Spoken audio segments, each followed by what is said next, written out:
Can a bishop sacrifice open a diagonal?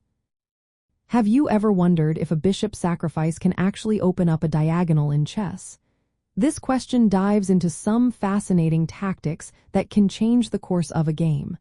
Let's break it down. In chess, a diagonal is a line of squares that runs at a 45-degree angle. Bishops and queens move along these diagonals, making them powerful pieces. When another piece or pawn blocks the path of a bishop or queen, sacrificing that piece can clear the way. This is what we mean by opening a diagonal.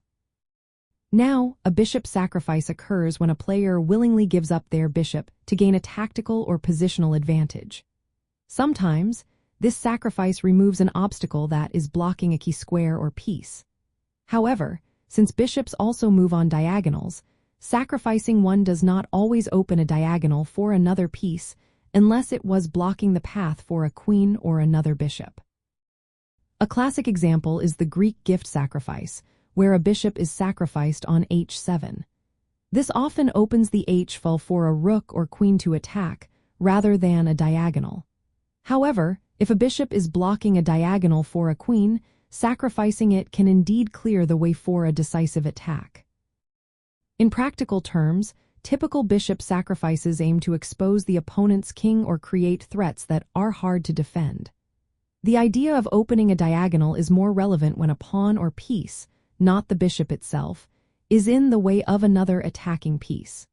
If a bishop is sacrificed to remove a pawn blocking a diagonal for a queen, then yes, the sacrifice opens that diagonal.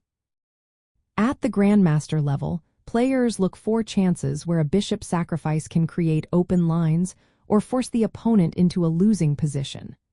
Sometimes, the sacrifice is not just about opening a diagonal but creating chaos, drawing the king into the open, or setting up a mating net. For instance, imagine a position where a white bishop is on c4, a pawn is on e6, and the black king is on g8. If white sacrifices the bishop to remove the pawn by playing bishop takes e6, this may open a diagonal for the queen to attack the king, depending on where the other pieces are placed. In summary, a bishop sacrifice can open a diagonal if the bishop was blocking the path for another attacking piece. However, this is not the most common scenario. More often, bishop sacrifices are used to expose the king, open files, or create tactical threats. Understanding when a sacrifice can open lines, including diagonals, is essential for creating winning attacks in chess.